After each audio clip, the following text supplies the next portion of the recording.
Morning student, मैं सुमन Sandhu Gurugram degree college Shri Vijayanagar इस YouTube channel पर आपका स्वागत है। तो मैं आपको करवा रही पॉल्यूशन यानी कि प्रदूषण। तो इससे पहले वाली क्लास में मैंने आपको प्रदूषण के बारे में बताया था और कितने प्रकार का प्रदूषण होता है, और वायु प्रदूषण के बारे में आपको मैंने पूरी डिटेल में बताया था कि प्रदूषण कितने प्रकार का होता है। प्रदूषण हो गया जैसे आपका वायु प्रदूषण, जल प्रदूषण, मृदा प्रदूषण, तापीय प्रदूषण, नाभिकीय प्रदूषण और समुद्री प्रदूषण। तो टोटल कितने प्रकार के प्रदूषण हो गए? आपके 6 प्रकार के प्रदूषण होंगे।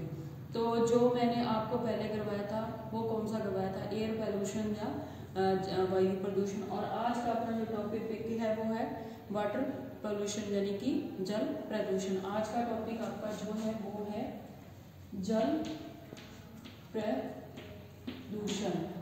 जल प्रदूषण के बारे में मैं आज आपको बताऊंगी। तो सबसे पहले जल प्रदूषण का अर्थ कि जल प्रदूषण होता कैसे है। तो इसमें आपका देखो जल प्रदूषण का अर्थ, सबसे पहले जल प्रदूषण का आपका क्या हो गया? अर्थ हो गया। जल प्रदूषण कैसे होता है कि जल में किसी भी प्रकार के अवांछनीय या गैसीय, द्रवीय या ठोस पदार्थों का जल में मिलना जल प्रदूषण कहलाता है। कैसे कि जो भी हमारे जल में किसी प्रकार के अवांछनीय, गैसीय हो गए, द्रवीय हो गए, ठोस पदार्थ जब जल में मिल जाते हैं तो वो क्या कहलाता है? जल प्रदूषण। और किसी भी बाहरी तत्व की उपस्थिति यानी कि भी जो भी हमारे बाहरी तत्व हैं, किसी भी बाहरी तत्व से जब जल में के भौतिक व रासायनिक गुणों में किसी प्रकार का परिवर्तन होता है, किससे? भौतिक व रासायनिक परिवर्तन होता है, तो वे क्या होते हैं? भौतिक रासायनिक गुणों में परिवर्तन होता है, तो वो परिवर्तन क्या कहलाता है? जल प्रदूषण कहलाता है। किसी भी प्रकार के हानिक पदार्थों का जल में मिलना या उसकी उपस्थिति जिससे कि वह पीने लायक न रहे तो भी उसे हम क्या कह सकते हैं? जल प्रदूषण। तो मैंने आपको जल प्रदूषण की 3 परिभाषा बताई थी।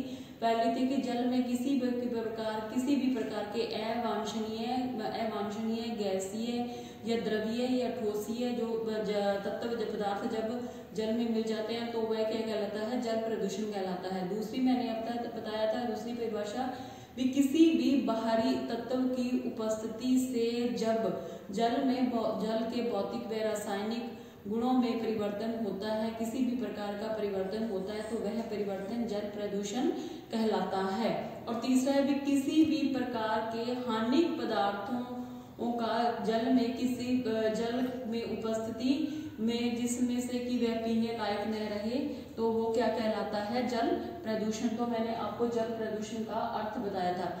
अब ये जल प्रदूषण है, उसके क्या कारण है कि अब मैं आपको बता रही हूँ जल प्रदूषण के क्या कारण है, इसके फैलने के क्या कारण है। तो अब आपका दूसरा पॉइंट इसमें बता है जल प्रदूषण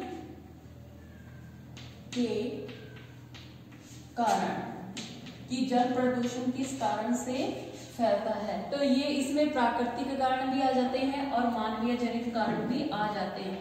एक नंबर है आपका प्राकृतिक कारण, दूसरा आपका है मानवीय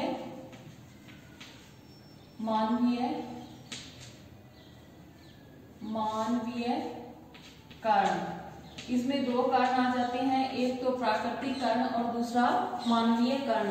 प्राकृतिक कारणों में क्या आता है? जैसे कि हमारे जंगल वगैरह हो गए, जंगलों में पड़ा हुआ जो जैसे जंगल है तो उसमें जो पड़ा हुआ कचरा होता है, जैसे कि कचरा जैसे सूखी पत्तियां होगी, मृत जीव जंतु हो गए, लकड़ियां होगी, जंतुओं के अवशेष आदि क्या होते हैं? जब वर्षा के पानी के साथ बहकर जलाशयों में चले जाते हैं तो इस कारण से भी क्या होता है? जल प्रदूषण होता है।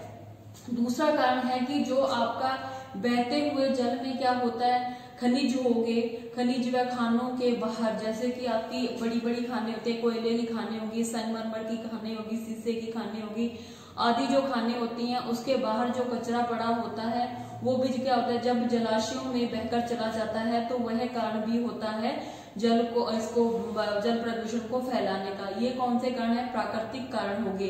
तीसरा कारण आपका प्राकृतिक कारण है कि इस प्रकार के कुछ विषैले तत्व हो गए, जैसे कि आपका पारा हो गया, पारा Hg कहते हैं पारे को, जय आर्सेनिक हो गया, सीसा हो गया, कैडमियम हो गया आदि जल में जब घुल मिल कर क्या करते हैं, उसे हानिकारक बनाते हैं, तो वो कि जल प्रदूषण के कारण हो जाते हैं। तो मैंने जल प्रदूषण के कारण किसके द्वारा बताए थे, प्राकृतिक द्वारा बताए थे। 3 प्राकृतिक कारण है कि जब हमारे जंगलों में जो कचरा पड़ा होता है, जैसे पेड़ों की सूखी पत्तियां होगी, मृत जीव जंतु हो गए और मृत जीव जंतु हो गए या जीव जंतुओं के अवशेष हो गए, जब बारिश होती है तो बारिश के साथ वो बहकर जलाशयों में चले जाते हैं, तो ये एक कारण बन जाता है। दूसरा कारण ऐसा है कि जैसे कि आपके बहते हुए जल में जो खनिज खदानों के बाहर जो कचरा पड़ा होता है, खदानें मैंने आपको बताई थी, जैसे आपकी संगमरमर की खदान होगी, कोयले की खदान होगी, शीशे की होगी, मैग्नीशियम की होगी आदि जो खदानें होती हैं, उनके बाहर जो कचरा पड़ा होता है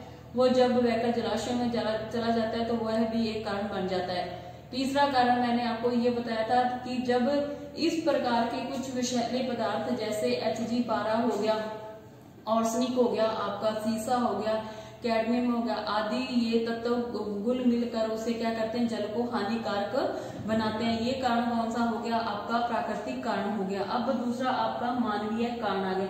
मानवीय कारण में देखो प्राकृतिक, यहाँ पे मैंने एक डायग्राम बना के बताया है जल प्रदूषण, प्राकृतिक कारण मैंने आपको बता दिया है। अब ये सारे कौन से कारण है, मानवीय कारण है।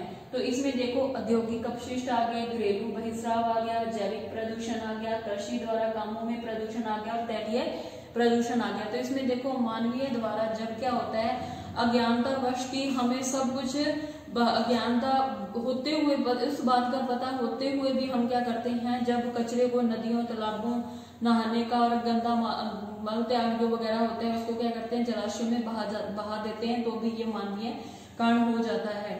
उसके बाद घरेलू, जैसे आपके सार्वजनिक घरेलू व सार्वजनिक शौचालयों के बहिस्राव में जलमल आदि का मिलना। फिर मृत पशुओं को हम क्या करते हैं, जलाशयों में बहा देते हैं या उसका निस्तारण कर देते हैं। फिर आपका तैलीय प्रदूषण हो गया। तैलीय प्रदूषण में देखो इसमें क्या होता है, तैलीय प्रदूषण में जैसे कि आपके जहाज हो गए, उद्योगों से जहाज, जो समुद्री जहाज होते हैं उसमें किसी प्रकार का जब किसी तकनीकी खराबी के कारण जब वो उसके अंदर जो दुर्घटनाएं होती हैं, उसका तेल जैसे तेल वगैरह होता है वो क्या होता है, समुद्र में मिल जाता है, तो वो भी एक कारण बन जाता है इसका जल प्रदूषण का। उसके बाद आपका आ गया कि तापीय प्रदूषण में उद्योगों या बड़े बड़े संयंत्रों द्वारा उपकरणों के शीतल के लिए प्रयुक्त पानी को गर्म अवस्था में फिर से जलाशयों में बहा दिया जाता है। यानी कि गर्म पानी को ठंडा करने के लिए जब आप जलाशय में बहा देते हैं तो भी वह एक कारण जल प्रदूषण का कारण बन जाता है। उसके बाद आपका रेडियो एक्टिव हो गया, जैसे कि अपशिष्ट हो गए, नाभिकीय जैसे कि परमाणु बम होते हैं, जब हम उस पर एक्सपेरिमेंट करते हैं तो वो क्या जब फूटता है तो उसके जो धूल के कण होते हैं, जब फटता है तो मिट्टी बहुत सारी उड़ती है, तो उस मिट्टी में क्या होता है, धूल के कण होते हैं, वो जो धूल के कण होते हैं वो बचा के जलाशयों में मिल जाते हैं, तो भी एक ये कारण बन जाता है जल प्रदूषण का, रेडियो एक्टिव अपशिष्ट। तो मैंने आपको इसमें टोटल 5-6 कारण बताए हैं। तो जो मानव जनित कारण है, मानव जनित कारण में देखो एक तो अज्ञानतावश क्या करता है, नदियों में जो कपड़े वगैरह धो देते हैं तो साबुन गंदा होता है तो उसका पानी मिल जाता है। उसके बाद जो आपके शौचालय हैं उनका पानी आप क्या करते हो, नदियों में बहाते हो। फिर जैसे मृत पशु हो गए उनका निस्तारण भी जलाशयों में किया जाता है। फिर जैसे कृषि कार्य हो गए, आपके खाद कीटनाशक और बचे हुए भागों को आप क्या करते हो, जल में बहाते हो, स्प्रे वगैरह हो गया, तो भी जल प्रदूषण होता है। उसके बाद तैलीय प्रदूषण में मैंने आपको बताया कि जैसे समुद्री जहाज होते हैं, तकनीकी खराबी के कारण भी जब उसमें से तेल भरा होता है कई, तो उस तकनीकी खराबी के कारण भी क्या होता है, वो जो उसका निस्तारण होता है तेल का वो समुद्र में हो जाता है, तो भी जल प्रदूषण का कारण बन जाता है। उसके बाद मैंने रेडियो एक्टिव जो कि परमाणु बम होते हैं, हम जब उसका एक्सपेरिमेंट करते हैं या उस पर परीक्षण किया जाता है तो जब वो फटता है तो उसके धूल के कण मिट्टी में उड़ते हैं, वो कण क्या होता है जब जाके जलाशयों में मिल जाते हैं तो भी एक वो जल प्रदूषण का कारण बन जाता है। ये मैंने आपको 2 कारण बताए थे, एक प्राकृतिक कारण और दूसरा मानवीय कारण। अब प्रभाव बता रही हूँ, जल प्रदूषण के प्रभाव। जल प्रदूषण के आपका दूसरा पहला 1 नंबर तो आपका आ गया कि जल प्रदूषण का अर्थ, फिर 2 नंबर आपका आ गया इसमें जल प्रदूषण का कारण। अब 3 नंबर आपका जल प्रदूषण के प्रभाव। जल प्रदूषण के प्रभाव जल प्रदूषण के प्रभाव किस किस पर पड़ते हैं? एक तो जीव जंतुओं पर, एक नंबर आ गया आपका जीव जंतु, और दूसरा नंबर आ गया आपका मानव मनुष्य, कि मनुष्य पर जो जल प्रदूषण है उसके क्या क्या प्रभाव पड़ते हैं। तो इसमें देखो आपका जल प्रदूषण में मानव पर प्रभाव और मनुष्य उस पर जीव जंतुओं पर प्रभाव। तो जब हम दूषित जल पीते हैं तो इस्तेमाल करते हैं तो उस पर क्या होता है, दूषित जल पीने के से मानव में निम्न बीमारियों का खतरा हो जाता है। ऐसी बीमारियां क्या कहलाती हैं? जल विहित बीमारियां कहलाती हैं। जल विहित बीमारियां वो होती हैं जो कि प्रदूषित पानी पीने से होती हैं। तो ये जल विहित बीमारियां कौन कौन सी होती हैं? इसमें आपका हो गया हैजा, टाइफाइड हो गए, दस्त हो गए, बैक्टीरिया जनित रोग होते हैं। उसके बाद आपका 2 नंबर रोग आ जाता है, इसमें हेपेटाइटिस बी यानी कि पीलिया। तो ये भी एक वायरस जनित रोग है जो कि दूषित जल पीने से होता है। और 3 नंबर आपका है अमीबा ओयोसिस इमाबासाइसिस। इसमें क्या होता है, पेट दर्द होता है, आंतों में आमाशयों में क्या हो जाता है, संक्रमण आदि प्रोटोजोआ जनित रोग हो जाता है। कौन कौन से रोग होते हैं गंदा पानी पीने से? एक तो आपको हो जाते हैं बैक्टीरिया जनित रोग, जिसमें कि आपको हैजा, टाइफाइड, दस्त, पेचिश आदि रोग होते हैं। दूसरा आपका है वायरस जनित रोग, इसमें हेपेटाइटिस बी और पीलिया रोग होता है। और उसके बाद आपका प्रोटोजोआ जनित रोग होता है, इसमें क्या होता है कि आपको पेट दर्द होता है, दर्द आंतों आदि आमाशय में संक्रमण होता है। तो वो कौन सा रोग हो जाता है, प्रोटोजोआ रोग हो जाता है दूषित पानी पीने से। उसके बाद है आपका है नारू आदि कृमि जनित रोग हो जाते हैं। उसके बाद आपका हो जाता है नाइट्रेट, पारा, संख्या, लेड आदि की उपस्थिति जल को क्या करती है, विषैला बनाती है। उसके बाद है प्रदूषित जल का शोधन पर क्या होता है, अत्यधिक खर्चा आता है। और इसमें क्या है, जल जनित बीमारियों द्वारा भारत में लोगों के कई कार्य दिवस नष्ट हो जाते हैं। यानी कि जब हम बीमार हो जाते हैं तो जो हमारा डेली का रूटीन का काम होता है वो क्या होता है, बंद हो जाता है। और जब ये हानिकारक रोग होते हैं तो इनकी बीमारियों पर हमारा खर्चा बहुत होता है और जन धन दोनों की हानि होती है। अब वो तो था मानव पर प्रभाव प्रदूषित जल का। उसके बाद अब है आपका जीव जंतु, जो जल में जीव जंतु जैसे नदियों, समुद्रों आदि में जो जीव जंतु रहते हैं उन पर प्रभाव प्रदूषित जल का। तो इसमें देखो जल प्रदूषण यदि बहुत अधिक है तो उसमें कई जीवित क्या होते हैं, छोटी मछलियां क्या हो जाती हैं, नष्ट हो जाती हैं। उसके बाद जैसे आपका मछली पालन उद्योगों व उससे जनित अन्य उद्योगों के प्रतिकूल प्रभाव पड़ता है। जैसे कि हम मछली पालन वगैरह करते हैं तो भी अगर दूषित जल चला जाता है जिस जगह हम मछली पालन कर रहे हैं तो भी उसका प्रभाव जीवों पर पड़ता है। उसके बाद भारी मात्रा में मछलियों, सील आदि क्या हो जाती हैं, मर जाती हैं। और जल में ऑक्सीजन की कमी के कारण भी मछलियों के मरने की घटनाएं होती हैं। उसके बाद समुद्रीय जीवों में जब जल प्रदूषण के विपरीत प्रभाव पड़ते हैं तो भी जीव नष्ट हो जाते हैं। उसके बाद आपका आ जाता है कि तापीय प्रदूषण के साथ कई जीवों की समाप्ति हो जाती है। आगे आपका क्या तापीय प्रदूषण वो कि कई जीवों की समाप्ति करता है। उसके बाद आपका ये होगा मानवीय प्रभाव हो गया, फिर है जीवों पर प्रभाव, अब है अन्य जीवों पर प्रभाव। अन्य जीवों पर प्रभाव कैसे, अब इसमें देखो एक नंबर जीव जंतु हो गए, दूसरा हो गया मनुष्य, फिर अन्य जीवों पर, अन्य जीवों पर। उसके बाद आपका जाता है वनस्पति, 4 नंबर आपका आ गया वनस्पति पर प्रभाव।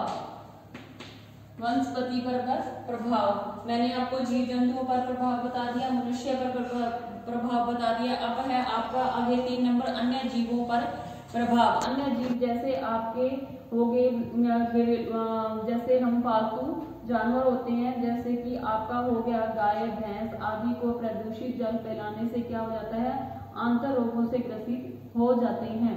उसके बाद आगे आपका है जैसे कि फ्लोराइड युक्त जल पीते हैं तो इससे फ्लोराइड युक्त जल पीने से पालतू व अन्य वन्य जीवों की हड्डियों से संबंधित और दांतों से संबंधित क्षय हो जाता है, अन्य जीवों पर प्रभाव। उसके बाद आपका आ गया वनस्पति पर प्रभाव प्रदूषित जल का। वनस्पति प्रभाव में देखो घरेलू अपशिष्ट, अपमार्ज आदि द्वारा प्रदूषण से जल में क्षारीय या अनुपयुक्त हो जाता है और कई वनस्पति क्या होती है, इससे नष्ट हो जाती है।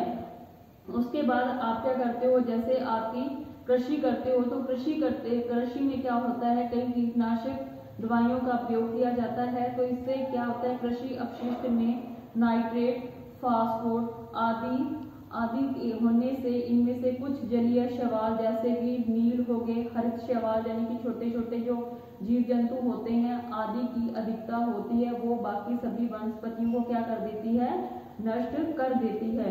तो ये आपका हो गया वनस्पति पर प्रभाव।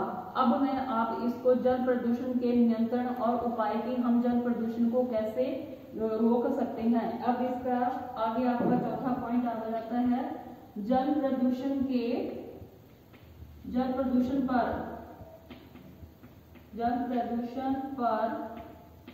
नियंत्रण व उपाय कि हम किस तरह से जल प्रदूषण को नियंत्रित कर सकते हैं, उसके क्या क्या उपाय हैं उसको जल प्रदूषण को बचाने के। तो इसमें देखो सबसे पहला आपका इसमें है कि जो आप घरेलू प्रयुक्त जल में सीधे जलाशयों में न बहाएं। जैसे कि मैंने आपको बताया कि अज्ञानतावश मनुष्य क्या करता है कि कपड़े वगैरह धोता है या जो मल मूत्र त्याग कर सीधे जलाशय में बहा देता है, तो ऐसा नहीं आपको करना। उसके बाद जैसे सीवरेज हो गए, गटर को जल को अन्य नालियों की जगह बहाकर एक जगह उनका क्या किया जाए, जल एकत्रित किया जाए और उस जल से कृषि की जाए। उसके बाद आपका आगे आ जाता है कि जैसे अपशिष्ट पदार्थों को जलाशयों में निस्तारण नहीं करना चाहिए, जैसे कि उद्योग धंधों के बचे हुए अपशिष्ट पदार्थ होते हैं। फिर आपके जैसे मरे हुए पशु हो गए, पक्षी हो गए, इनको जलाशयों में नहीं बहाना चाहिए। उसके बाद है ट्रकों, ट्रैक्टरों आदि की धुलाई जो जलाशयों में नहीं करनी चाहिए और कृषि कार्यों में कम से कम कीटनाशक एवं कृमिनाशक पदार्थों का दवाइयों मिलाई जानी चाहिए।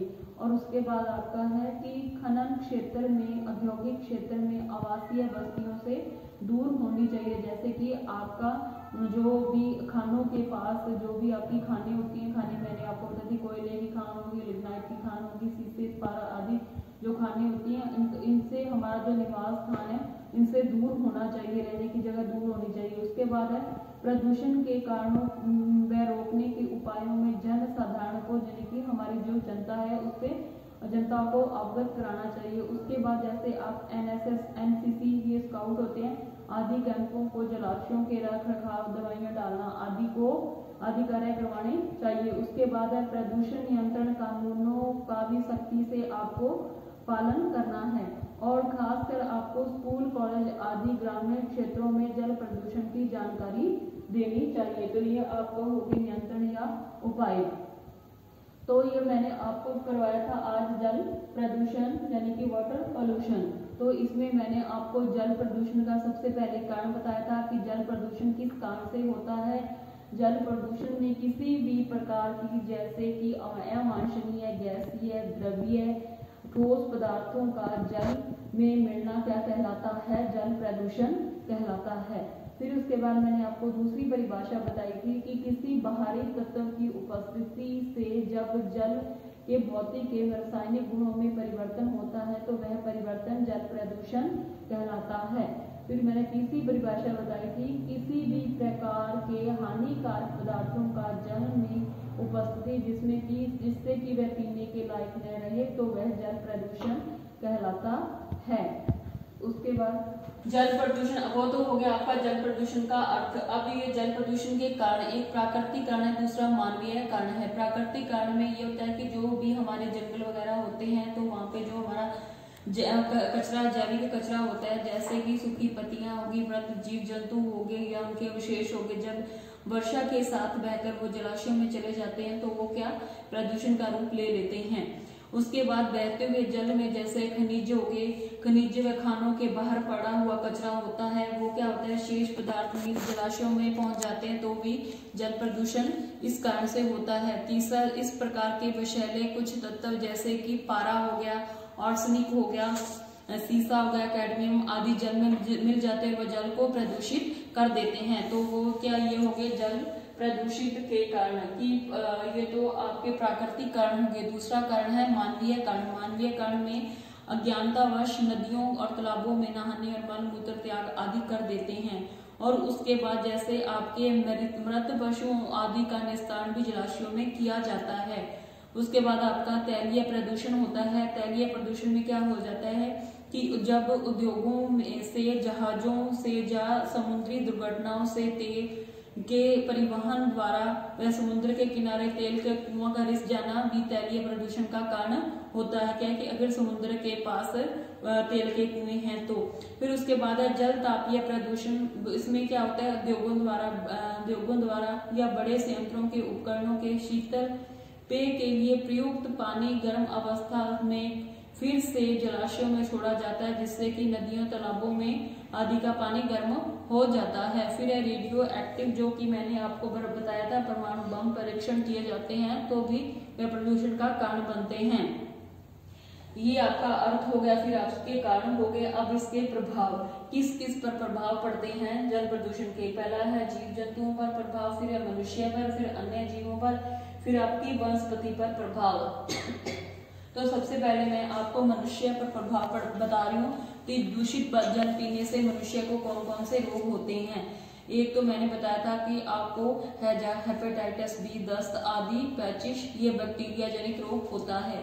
उसके बाद हेपेटाइटिस बी मैंने आपको बताया था, ये वायरस जनित रोग होता है दूषित जल पीने से। उसके बाद पेट दर्द, आंतों में अमाशयों में संक्रमण आदि से प्रोटोजोआ जनित रोग होता है। फिर है नारो आदि क्रमित जनित रोग होता है। दूषित जल के संपर्क में चर्म रोग, द्वितीयक संक्रमण हो गया, आंखों का रोग हो गया आदि। फिर है जल में अधिक मात्रा की उपस्थिति में जब फ्लोराइड पाया जाता है द्वारा दंत क्षय, हड्डियों की विकृतियां आदि राजस्थान में जल जनित बीमारियां होती हैं। उसके बाद आपका है कि मैंने बताया था प्रदूषित जल पीने से शोधन पर अत्यधिक खर्च होता है, कि इसकी जो हम जल प्रदूषण होता है उसको बचाने में करते हैं तो अधिक खर्च होता है। बीमारियों पर भी इसका जो खर्च होता है और जन धन दोनों की हानि होती है। अब है जलीय जीव पर। जलीय जीव जबकि समुद्रों में रहते हैं, उसमें मछली पालन उद्योगों का हो गया, उससे उद्योगों के प्रतिकूल प्रभाव पड़ता है। उसके बाद भारी मात्रा में जो अपनी मछलियां, सील आदि का मरना होता है। और तापीय प्रदूषण कई जीवों की समाप्ति करता है। और समुद्री जीवों पर तेल जो होता है उसका प्रदूषण का विपरीत प्रभाव पड़ता है। तो ये जल जीवों पर हो गया। फिर अन्य जीव हो गए, जैसे हमारे पालतू जीव जंतु होते हैं, गाय भैंस आदि को प्रदूषित जल पिलाने से आंतों से संबंधित रोग होता है। और फ्लोराइड जल युक्त पीने से पालतू व अन्य जीवों को हड्डियों की बीमारी हो जाती है। उसके बाद मैंने वनस्पति होता है। वनस्पति में जैसे कृषि अपशिष्ट में नाइट्रेट, फॉस्फेट अधिक होने से इनमें से कुछ जलीय शैवाल जैसे नील, हरित शैवाल आदि की अधिकता होने से वह बाकी सभी वनस्पतियों को क्या कर देती है, समाप्त कर देती है।